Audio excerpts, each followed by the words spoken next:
গর্ভাবস্থায় ঠান্ডা নিয়ন্ত্রণের জন্য এখানে কিছু অতিরিক্ত ঘরোয়া প্রতিকার রয়েছে। এক, মধু। মধুতে অ্যান্টিব্যাকটেরিয়াল এবং অ্যান্টি ইনফ্ল্যামেটরি বৈশিষ্ট্য রয়েছে যা গলা ব্যথা প্রশমিত করতে এবং কাশি কমাতে সাহায্য করতে পারে। ২, স্যালাইন নাকের স্প্রে। স্যালাইন নাকের স্প্রে অনুনাসিক প্যাসেজ থেকে শ্লেষ্মা এবং বিরক্তিকর পদার্থগুলিকে সরিয়ে নাকের ভিড় দূর করতে সাহায্য করতে পারে। ৩, স্টিম ইনহেলেশন। গরম ঝর্ণা বা গরম জলের বাটি থেকে বাষ্প নিঃশ্বাস নেওয়া শ্লেষ্মা আলগা করতে এবং ভিড় দূর করতে সাহায্য করতে পারে।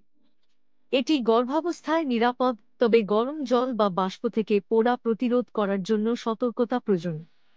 ৪, ইউক্যালিপটাস তেল। ইউক্যালিপটাস তেল একটি হিউমিডিফায়ার বা গরম জলের একটি বাটিতে যোগ করা যেতে পারে যা ভিড় এবং কাশি থেকে মুক্তি পেতে সহায়তা করে।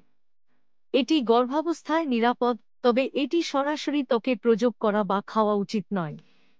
৫, বাষ্প ঘষা। মেন্থল, ইউক্যালিপটাস এবং কর্পূর ধারণকারী বাষ্প ঘষা বুকে এবং গলায় প্রয়োগ করার সময় ভিড় এবং কাশি উপশম করতে সাহায্য করতে পারে। শিশুদের মধ্যে ঠান্ডা কিভাবে চিকিৎসা করা যায় সম্পর্কে জানতে আমাদের পরবর্তী ভিডিওটি দেখুন।